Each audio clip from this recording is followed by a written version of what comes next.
Hey guys, Will Terry here, and in this video I'm going to be revealing the prototype. Not yet. That'll come a little bit later. But what I want to do is talk to you guys about what it's like to work with a printer in China and how to get a prototype going and why you want to get a prototype going. So this is the third video in my series, How to Make a Card Game. And why do you want a prototype? Well, a lot of people think you want to get a prototype to be able to play the game. I think that's the wrong way to go unless you have a lot of money, because a prototype isn't cheap. And so what I did was, I told you about this in I think the first video. I got these blank cards off of Amazon and just sharpied them up with our game, and we played this. You could also take a regular deck of cards, like a bicycle deck of playing cards, and you could draw on those as well. The thing is, if you're making a game, you're constantly making changes. If you pay for a prototype because that's how you want to start playing the game, you're going to need to make changes, and then you're going to need to pay for another one. My printer in Shanghai charged me $250 for a prototype. That's expensive if you need to get more than one. I feel like the prototype is to basically be able to take pictures of it, do an unboxing video, which I'm going to show you guys, and to basically check the printing and make sure there's no errors in, to get one last look, see if there's no errors in the type, or if things didn't print right, or if your margins aren't right, the spacing on letters and stuff like that, and titles, and if you want to move things around. That's why you do that. Also to check the materials, like, do you like the cards? Do you like the way they feel? Do you like the way they shuffle? All of that stuff. And in fact, we got the prototype and we like the cards, but we're looking to make an upgrade because we just feel like there might be a little bit. We know that the printer that we're using has two more options that are higher. And so we're looking to go with one of those because we want the game to be durable. We want it to shuffle perfectly. And we don't want people to feel like their cards are wearing out prematurely. So anyway, so that's why to get one.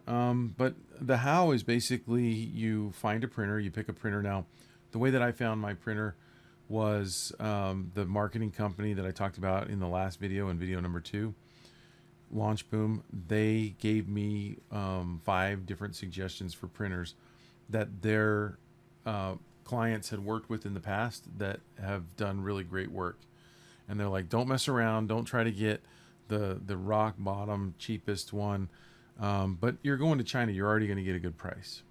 And boy, is that true.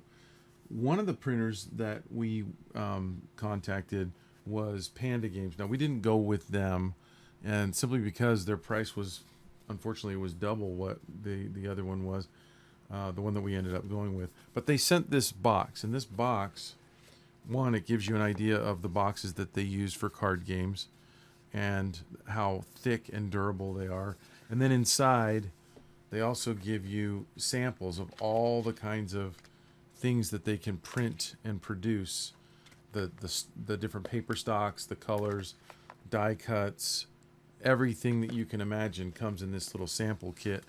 It can give you ideas on what you can do in your game, but more importantly, you can say, I like this paper, I like this card weight, I like this finish, this gloss, this linen, all the different options. Then you can kind of coordinate with your printer.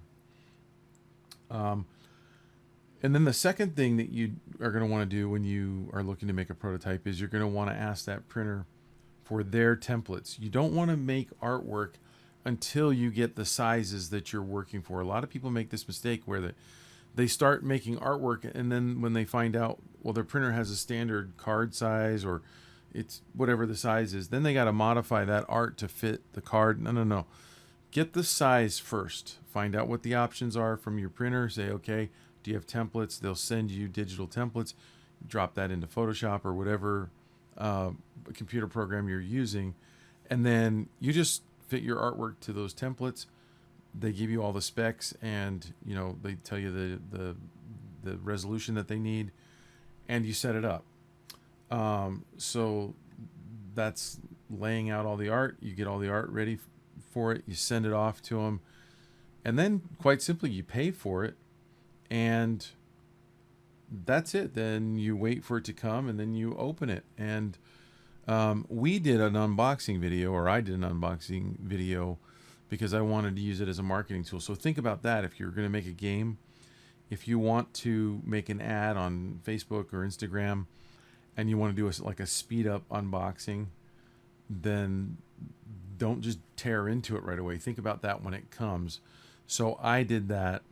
Here is the game. I'll just hold it up to the camera. Here's our prototype. And I'm going to now show you the unboxing video. I made several different versions. I made a 30-second one for Facebook, but I'm going to show you the longer one. And so here it is. It came shrink wrapped, so all the games will look just like this. And this is basically their prototypes. They said are exactly how the game is going to look. And so you can see the back here. Let's tear into this baby. And what do we have? This is me looking at it for the very first time. Our rule sheet is on the top. Again, I have to thank Anthony Beneke for his great graphic design on this. Did create an LLC called Wonky Penguin Games because I would like to do another game after this. And so here's all the rules. And so there's the rule sheet. And then this game has both expansion packs in it. The standard game will not have those expansion packs in the box. They'll just come with those two decks, the one that I'm opening right now. You can see the back of the cards there. And then you're going to get, it comes with everything that you need to play with 3 to 4 players. The expansion packs make it available, or make it possible for you to play with 5. And if you have both, then 6 players. And so those are definitely going to be, upgrades on the Kickstarter. And again, I talked about this on the last video. Our dollar reservation allows you to get one of those expansion packs for $1. If you click on the link below this video, you can go there where you can pay $1 and you can get one of the expansion packs for that $1. So you won't pay any more when you get your Kickstarter reward. It'll just come with that expansion pack. And so there's that right there. We are actually going to add 2 more Mischief cards that are not shown here. We played the game a little bit more, and some people that we've gotten some advice from kind of think that the game would be better if we added a few more Mischief cards. So we're going to be making those, and those will be in the expansion packs as well. There's the prototype, guys.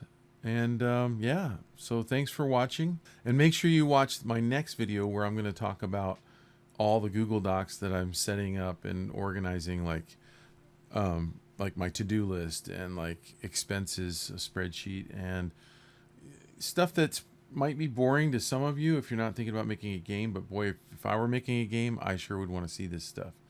So that's going to be in the next one. Thanks for watching.